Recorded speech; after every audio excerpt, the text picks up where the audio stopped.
Hello बच्चों, कैसे हैं आप सभी लोग। तो लास्ट वीडियो में हम लोगों ने मिश्रण के बारे में पढ़ा था। आज हम लोग सीखेंगे कि अगर आपको मिश्रण दिया जाए, मतलब अगर आपको कोई भी मिक्सचर दिया जाए तो उस मिक्सचर्स में से कहे कि भाई इसको अलग करो, तो कैसे आप अलग करोगे। उसको अलग करने की कुछ विधियां मैं आपके सामने लेकर आया हूं। ठीक है, तो मिश्रण करने की कुछ विधियां हैं जिसको मैं आपके सामने प्रदर्शित करूंगा, जिसको आपको ध्यान से समझना है। सबसे पहला जो आपको दिया वाष्पीकरण। वाष्पीकरण विधि क्या है, मतलब नाम से समझ में कोई ऐसी विधि होगी जिसमें हम भाप बनाएंगे, जिसमें हम क्या करेंगे, भाप बनाएंगे। जैसे मानिए, जैसे आप समझने का प्रयास कीजिए। जैसे आप समझिए कि यदि आपको कोई नमक और पानी का मिश्रण दिया जाए तो आप कैसे अलग करोगे। तो क्या करिए, एक बीकर में या किसी भी पात्र में, किसी भी बर्तन में नमक और पानी का घोल ले लीजिए और उसे आप क्या करिए बेटा, गर्म कर दीजिए। उसे आप क्या करिए, गर्म कर दीजिए। नमक और पानी के घोल में जब आप उसको गर्म करेंगे तो होगा क्या कि पानी जो है वेपर बनकर बाहर चला जाएगा और नमक जो है वो क्या होगा, सफ़ेद सफ़ेद परत के रूप में आपके सामने आएगा। जैसे आपने कभी सुना होगा कि जब हमारे शरीर से पसीना निकलता है तो उसमें हल्की सी नमक की मात्रा होती है। तो आपने कभी देखा होगा जब पसीना होता है तो हमारे कपड़े तो सूख जाते हैं, लेकिन जब ब्लैक कलर पे ज़्यादा दिखता है तो उसमें देखो कि वाइट वाइट वाइट वाइट दाग पड़ जाता है। वो दरअसल होता क्या, वो दरअसल सॉल्ट होता है। तो वो जो सॉल्ट होगा वो पाउडर के फॉर्म में इसके परत पे जम जाएगा। मतलब नमक और पानी का मिश्रण अगर होगा तो पानी उसको ऐसे ही अलग किया जा सकता है। जैसे फॉर एग्जांपल के लिए समुद्री नमक जो होता है वो कैसे निकलता है, पहले समुद्र की पानी को एक गड्ढे में भरा जाता है, धीरे धीरे पानी भाप बनकर उड़ जाता है, बचा हुआ जो प्रोडक्ट बनता है वो नमक के फॉर्म में आ जाता है। तो वाष्पीकरण आपको समझ में आ गया। वाष्पीकरण से हम क्या कर सकते हैं, किसी भी इस तरह के जो भी मटेरियल, अब देखिए इतनी सारी विधियां हमारे पास हैं, हर विधि को हमको हर बार यूज़ नहीं करना है। जहाँ पे जिसकी ज़रूरत होगी हम उसके अनुसार इस पर काम करेंगे। अब आ गया ये अपकेंद्रीकरण। अब देखिए अपकेंद्रीकरण होता क्या है, जैसे आपने कभी भी, आजकल तो बहुत बार सीरियल आपने देखा होगा कि माँ कृष्णा देखा ही होगा आपने, माँ कृष्णा की माँ जो है यशोदा, ठीक है, देवकी उनकी रियल माँ यशोदा जो है। तो अब ऐसे वो देखो मथनी घुमाती हैं तो देखोगे दूध से मक्खन अलग हो जाता होगा। इसमें क्या होता है कि अगर मान लीजिए कोई भी द्रव अवस्था में है और उसमें कई तरह के कॉन्स्टिट्यूट हो, मतलब कहीं पे गाढ़ा एलिमेंट भी हो, कहीं पे पतला एलिमेंट हो, कहीं पे आपका और एलिमेंट हो। जैसे आप बाज़ार में दूध लेने जाते हैं पैकेट के, तो देखेंगे पैकेट के दूध 3 तरह के मिलते हैं, एक सबसे कम दाम में, एक थोड़ा सा ज़्यादा दाम में और एक सबसे ज़्यादा दाम में। जो सबसे कम दाम में होता है उसमें लिखा होता है कि इसमें से क्रीम निकाल लिया गया है, इसमें से क्रीम क्या कर लिया गया है, निकाल लिया गया। तो जब हम उसको मथते हैं तो कभी अगर आपने देखा होगा कि वो माताएं जब मक्खन निकालती हैं तो दूध को ऐसे ऐसे क्या करती, मथती हैं, अपकेंद्रण कहती हैं, मतलब एक ही जगह पर उसको घुमाती हैं। तो घुमाने से क्या होगा, भारी कण नीचे दब जाता है। घुमाने से क्या होगा, जब उसको मथतेंगी ऐसे ऐसे ऐसे मथती हैं तो घुमाने से क्या होता है, भारी कण नीचे चला जाता है, हल्का जो मक्खन होता है ऊपर आ जाता है और वो मक्खन को हाथ से छाट कर निकाल लेती है। समझ में आ रहा है। तो कहने का मतलब दूध से मक्खन निकालने की जो प्रक्रिया होती है वो किस विधि से होती है बेटा, अपकेंद्रीकरण। अब आता है अपृथक्करण, कीप, और ये विधि लगभग एक जैसी है। मतलब ऐसे लोगों का मिश्रण हो जो कि मिले हुए ना हो, जैसे चीनी और जैसे चाय पत्ती, और जैसे आप दूध में चाय बनाते हो तो उसमें चाय पत्ती डालते ही होगे। तो दूध ऐसे चाय पत्ती आप कैसे अलग करते हो, जब चाय बन जाती है तो चाय पत्ती कैसे अलग करते हो। आपके पास छन्नी होती है, उसको ऐसे रखा, चाय पत्ती ऊपर आ गया और चाय नीचे चला गया। तो छानन भी या पृथक्करण की, मतलब ये छानन आगे उसको छानना ही हुआ। तो अब यहाँ पे पृथक्करण की क्या होता है कि एक फिल्टर पेपर होता है बेटा। अभी आप केमिस्ट्री लैब में जाओगे तो आपको एक पेपर दिखाएगा, कागज़ होगा, वो फिल्टर पेपर होता है। और वो क्या करता है, ऐसा फिल्टर पेपर होगा, उसको कीप में रखकर हम लोग, फिल्टर पेपर होता है, अभी मैं बताऊंगा तो आपको नहीं क्लियर होगा, उसमें पेपर रख दिया जाता है और उसमें गंदा पानी रख दिया जाएगा।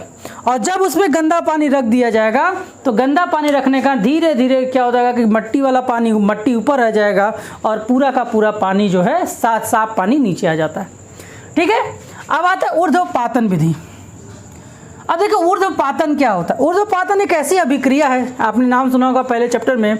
ऊर्ध्वपातन एक ऐसी अभिक्रिया है जिसमें किसी भी ठोस को गर्म करेंगे तो गर्म करने पर क्या होगा, किसी भी ठोस को अगर हम गर्म करेंगे तो गर्म करने पर क्या होगा, वो बिना द्रवावस्था में बदले गैस में बदल जाता है। क्या होता है, बिना द्रवावस्था में बदले गैस में बदल जाता है। अब जैसे मान लीजिए कि कहीं नमक है, समझिए ध्यान से मेरी बात समझिए, नमक है और नमक के ऊपर जो कपूर है, नमक के ऊपर कपूर को छिड़क दिया गया ऐसे पाउडर के फॉर्म में, नमक भी सफ़ेद कपूर भी सफ़ेद, क्या आप अलग अलग समझ पाएंगे उसको, नहीं समझ पाएंगे ना। नमक भी सफ़ेद है और कपूर भी क्या है बेटा, नमक भी सफ़ेद है कपूर भी सफ़ेद है, तो दोनों को अलग कैसे करेंगे। एक काम कीजिए, उसमें आग लगा दीजिए। एक काम कीजिए, नमक और कपूर, अगर आपको पता है कि इसमें कुछ कपूर की मात्रा है, इसमें कुछ नमक की मात्रा है, तो वहाँ पर क्या करेंगे, हम आग लगा देंगे। आग लगाने से छानने के बहुत सारे प्रक्रिया हैं, लेकिन अब देखिए आग लगा देंगे। अब आग लगा देने के बाद क्या होगा, कपूर जल कर निकल जाएगा, नमक हमें मिल जाएगा। अब कहोगे सर हमें नमक नहीं कपूर चाहिए, तो वो भी बहुत सिंपल है। उसको क्या, कोई पानी लीजिए, पानी को ऐसे घोलिए, नमक घुल जाएगा, कपूर घुलेगा नहीं। तो डिपेंड करता है कि आपको क्या दिया है और आपको क्या निकालना है, उस प्रकार से आप विधि का प्रयोग करेंगे। अब आता है क्रिस्टलीकरण। अब देखिए क्रिस्टलीकरण क्या होता है। क्रिस्टलीकरण देखिए किसका नेचर होता है कि आप आगे पढ़ोगे तो ठोस में दो लोगों की हम बात समझेंगे। ठोस की संरचना दो प्रकार की होती है, एक क्रिस्टल संरचना होती है, एक नॉन क्रिस्टल संरचना होती है। तो कुछ ऐसे द्रव जो आपस में मिल ना पाए, जो कुछ ऐसे चीज़ें जो आपस में मिक्स ना हो पाए लेकिन उनको छानना थोड़ा मुश्किल हो, तो उनको क्या कर दिया जाएगा, जमा दिया जाएगा। जैसे मान लीजिए पेट्रोल और पानी एक दूसरे पर जम रखे हुए, समझिए मेरी बात को समझिए। पेट्रोल के ऊपर पानी हो या पानी के ऊपर पेट्रोल हो, अब आप छानोगे, हाथ से निकालोगे तो पानी की मात्रा आ जाएगी। अब क्या करें, मैं एक एग्जांपल दे रहा हूँ, ऐसा इसको करना थोड़ा कॉम्प्लिकेटेड। अब इसको जमा दो, मतलब पानी को भी जमा दो और पेट्रोल को भी जमा दो। तो जमने के बाद ऑटोमेटिकली दोनों एक दूसरे से क्या हो जाएंगे, अलग हो जाएंगे। अभी क्या लिक्विड के फॉर्म में है, तो पेट्रोल और तेल, मतलब मान लो जो तेल है और पानी है, वैसे कितना भी घुमाओ वो मिलने वाले तो है नहीं। आप उसमें कितना भी घुमाओ वो मिलने वाले तो है नहीं, बोलिए मिलने वाले हैं क्या, नहीं मिलने वाले। तो वो मिलने वाले बिल्कुल भी नहीं हैं, लेकिन अगर उनको क्या करें कि ठंडा कर दें, दोनों को जमा दें, तो पानी का स्ट्रक्चर अलग होगा और तेल का स्ट्रक्चर अलग होगा। जब दोनों जम जाएंगे तो दोनों एक दूसरे से क्या हो जाएंगे, अलग हो जाएंगे। फिर आता है क्रोमेटोग्राफी, फिर आता है हमारा क्रोमेटोग्राफी। तो चलिए इतना समझिए, तब तक हम आपको क्रोमेटोग्राफी भी समझाते हैं। तो देखा आपने, अब क्रोमेटोग्राफी समझिए। क्रोमेटोग्राफी का मतलब होता है कि जैसे जो चीज़ उसमें से निकालना हो, उसमें से कोई एक ऐसी चीज़ है जो उसको सोख ले। जैसे एग्जांपल के तौर पर समझिए, जैसे पूड़ी आप लोग छानते हैं तो देखेंगे उसमें बहुत अधिक मात्रा में तेल होता है। जो भी हम पूड़ी छानते हैं उसमें बहुत अधिक मात्रा में क्या होता है बेटा, तेल होता है। तो उस तेल को सोखने के लिए क्या करोगे, देखोगे कुछ लोग टिश्यू पेपर यूज़ करते हैं। तो टिश्यू पेपर क्या करता है, उस रंग को सोख लेता है, और उस रंग को सोख लेने से मतलब उस तेल को सोख लेता है, और तेल को सोख लेने के कारण क्या होता है, वो उसमें से तेल जितना ज़्यादा हो सके आप निकाल सकते हैं। तो क्रोमेटोग्राफी मतलब समझिए कि जैसे एक साथ कई सारे रंग हो, उसमें से किसी एक रंग को निकालने की जो प्रक्रिया होती है उसे हम लोग क्रोमेटोग्राफी। अभी आज मैं सिर्फ आपको मेथड बता रहा हूँ, नेक्स्ट वीडियो में हम हर एक विधि के ऊपर हर एक दिन में 2 विधियों का प्रयोग करते हुए आपको सारा मतलब मैं जो मेन है उनको मैं बताऊँगा। अब आता है आसवन विधि। आसवन विधि क्या होता है कि जो गैसेज हमारे एटमॉस्फेयर में, जैसे आज आप इस बार देखे होंगे सभी लोग बोल रहे हैं ऑक्सीजन नीड है, ऑक्सीजन नीड है, ऑक्सीजन की बहुत ज़्यादा ज़रूरत है, बहुत प्रॉब्लम हमें हो रही है। आपने बहुत सुना होगा इसके बारे में। तो आखिर ये ऑक्सीजन एटमॉस्फेयर से उस सिलेंडर में आया कहाँ से, आखिर वो ऑक्सीजन जो है हमारे एटमॉस्फेयर में है, तो एटमॉस्फेयर से उस सिलेंडर में कैसे आया। तो जो जिस विधि से इनको अलग किया गया उस विधि का नाम क्या है बेटा, आसवन विधि। और आसवन विधि क्या होता है, इस चीज़ को समझने का प्रयास करें। तो आसवन विधि में क्या करता है, गैसों को सबसे पहले द्रव किया जाता है। गैसों को क्या किया जाता है, द्रव की एक संरचना बना दी जाती है। अब देखिए जो गैसेज हवाओं में इस तरह घूम फिर रहे हैं, इसका मतलब वो ये है कि वो एक दूसरे से जल्दी रिएक्ट नहीं कर रहे हैं, अक्रिय हैं एक दूसरे से।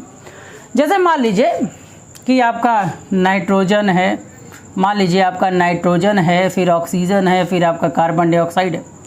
अब आप क्या करेंगे, जो कि हवा को एक्सेप्ट करेंगे, हवा को एक्सेप्ट करके सबको द्रव बना देंगे। द्रव बनाने से क्या होता है कि सबसे ऊपरी लेयर में मिलता है आपको नाइट्रोजन, बीच के लेयर में आपको मिल जाएगा ऑक्सीजन, और सबसे नीचे वाले लेयर में क्या मिल जाएगा आपका, कार्बन डाइऑक्साइड। अभी हम इसकी एक मतलब कि हवा से गैसों को कैसे अलग किया जाता है उसको हम नेक्स्ट वीडियो में हम लोग डिस्कस करेंगे। आज हम सिर्फ विधि के बारे में बात कर रहे हैं। तो जब वो द्रव अवस्था में हो जाते हैं तो द्रव में इनकी सांद्रता अलग होगी, इनका गाढ़ापन अलग होगा, इनका गाढ़ापन अलग होगा, इनका गाढ़ापन अलग होगा, सब एक दूसरे के ऊपर लेयर बाई लेयर है, लेकिन एक दूसरे से मिक्स नहीं होंगे। तो हमें पता है कि किस जगह पर ऑक्सीजन है। तो जैसे हमें ऑक्सीजन लेना है तो मान लीजिए कि ये टंकी है, टंकी का इतना हिस्से में आपका नाइट्रोजन भरा, इतना ऑक्सीजन भरा, इतना कार्बन डाइऑक्साइड बना हुआ है। तो अब हमें अगर ऑक्सीजन चाहिए तो ऑक्सीजन वाले कैनल पे जोड़ देंगे और हमें ऑक्सीजन मिल जाएगा। ये देखने में जितना आसान लग रहा है उसको प्रोसेस में लाना उतना ही कॉम्प्लिकेटेड। तो सबसे पहले क्या किया जाता है, हवा से सारे गैसेस को एक्सेप्ट किए जाते हैं, गैसेस को क्या किया जाता है, उसे लिक्विफाइड किया जाता है, मतलब उसे द्रव अवस्था में बदला जाता है। और जब वो द्रव अवस्था में बदल जाता है तो उससे उस लेवल ऑक्सीजन को हो या नाइट्रोजन को जिसकी हमें ज़रूरत होगी हम उसका यूज़ करते हैं। अब बात आता है चुंबकीय विधि। अब चुंबकीय विधि क्या होता है, जैसे मान लीजिए कहीं बालू का ढेर पड़ा और उसमें बहुत सारे चुंबक मतलब बहुत सारे लोहे के पार्टिकल्स गिरे हुए हैं। अब आप एक एक को चुनने जाएं बहुत मुश्किल होगा। एक चुंबक लाइए, रगड़ दीजिए। घाटों पे आपने देखा होगा कि जो नाविक होते हैं जो कि नाव का काम करते हैं तो उनके कुछ बच्चे क्या करते, चुंबक लेंगे ऐसे गंगा जी में फेंकते हो, देखोगे सिक्का बाहर आ जाता है, करते हैं। आपने देखा होगा चूँकि हम लोग बनारस गए हैं तो हम लोगों ने ये चीज़ें बनारस के क्या लगभग हर जगह।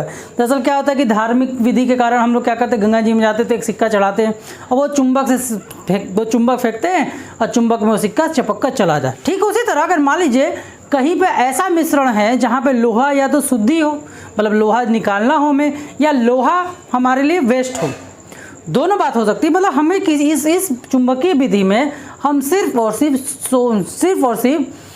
कौन सी विधि की चुंबकीय विधि में सिर्फ और सिर्फ ऐसे मिश्रणों को अलग करने का काम करते हैं जिसमें लौह युक्त पदार्थों, मतलब जिसके अंदर चुंबक में चपकने की ताकत हो। अब चुंबक में जो चपक ही नहीं पाएगा वो इस विधि का प्रयोग नहीं कर पाएगा। तो जैसे अगर मान लीजिए बालू में बहुत सारे जो है लोहे कण हो और वहाँ के बगल से अगर चुंबक को लेकर जाया जाए तो चुंबक क्या करेगा, लोहे को खींच लेगा और बालू अलग हो जाएगा। फटकन विधि, ये तो विधि आपने घरों में देखा होगा, देखो सूप होता है, माताएं हमारी बहनें या आपने कभी देखा होगा कि चावल को लेकर ऐसे फटका जाता है, फटकन विधि। ऐसे फटका जाता है कि नहीं फटका जाता है। तो जब हम उसको फटकते हैं, ध्यान समझिएगा, जब हम उसको क्या करते हैं, फटकते हैं, तो फटकने से देखा होगा कि जो कण है, जो पत्थर है या कंकड़ है, वो सूप से बाहर चले जाते हैं। तो सूप का एक गुण होता है सही चीज़ को अंदर रखना, बाहर बाकी व्यर्थ चीज़ों को बाहर फेंक देना। तो इस विधि को हम लोग बोलते हैं फटकन विधि। तो देखा आपने, ये सारी विधियाँ हैं। अब हम जो आपके बुक में कुछ जैसे परिभाषा दी है कि डाई को अलग करना, ब्लैक स्याही को अलग करना, हवा को अलग करना, ये सारे आपके बुक्स में दिया हुआ है जिसको हम लोग नेक्स्ट वीडियो में समझेंगे। अगर वीडियो पसंद आए तो लाइक करें, सब्सक्राइब करें और कमेंट करें। Thank you.